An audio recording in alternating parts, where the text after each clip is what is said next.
I'm dying, Darth Plagueis. There's time only for that. I did all that I could, Master.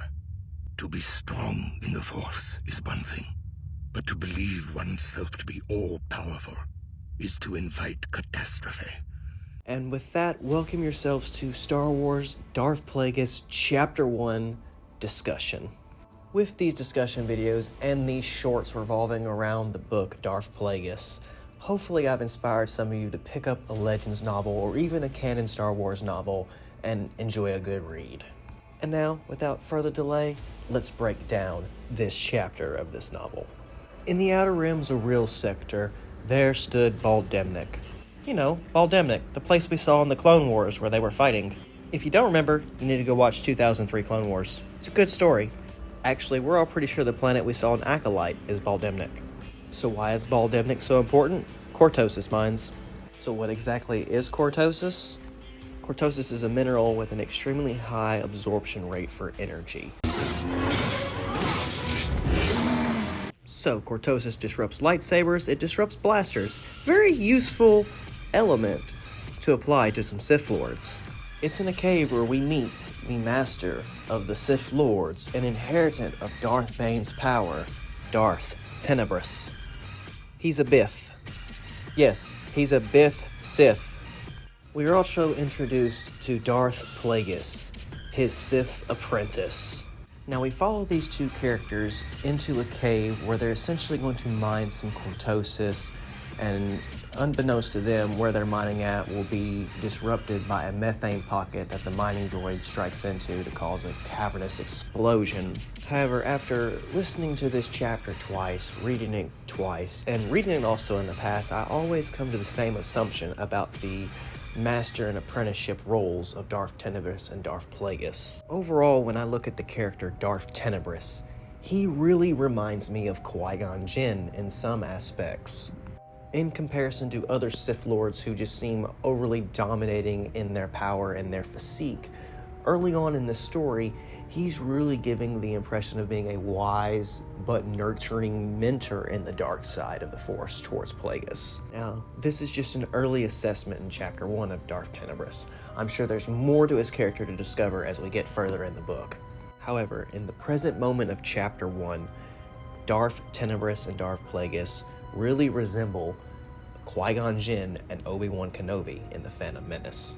Now, the two Baneite Sith Lords attempt to stop the mining droid with their Sith lightning. However, this doesn't really help anything. The mining droid breaches the wall, ignites the methane pocket, causing a chain eruption and forcing the two Sith to have to flee the cavern.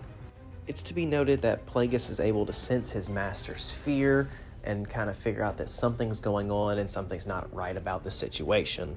It isn't until Darth Tenebrous stops to use the Force to conjure a Force shield to stop a wall of fire from engulfing him and his apprentice does Darth Plagueis realize what Darth Tenebrous's fear is. His fear is dying.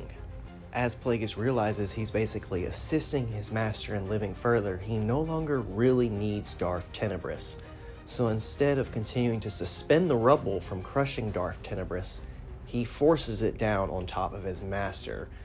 The rubble initially pierces the only lung of the Bith, which will cause him to die, ultimately. Before his death, he reveals that the faulty mining probe was bought from subtext mining, which Plagueis had inquired about. Darth Tenebrous ultimately has no faith in Darth Plagueis' ability to carry on the Sith, but have no choice in the matter. He finds it mockable that Plagueis would risk everything, including the ship that brought them there, and now that Plagueis is stranded, Darth Tenebrous wonders what he would do as he mocks him. Darth Plagueis takes his fist and chops his neck, knocking the Bith unconscious, only to die to his wounds. Darth Plagueis is now the ruling Lord of the Sith. As he sits in the cave and observes the midichlorians of his master slowly die out and observe the death process of Tenebrous, he begins to ponder if midichlorians work the same in a Jedi as they do a Sith.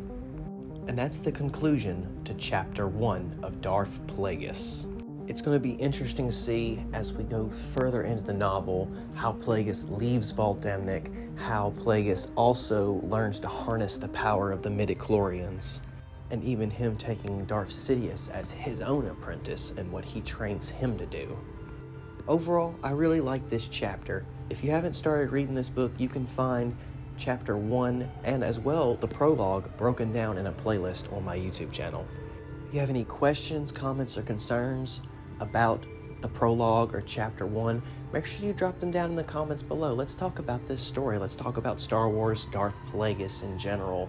Let's keep the name Plagueis alive in Star Wars. And while you're at it, subscribe if you haven't already subscribed. I'm working towards 400 subscribers as my new goal on the YouTube channel, and I'd love to have you along on my Star Wars journeys. And now we can begin chapter 2 of Darth Plagueis.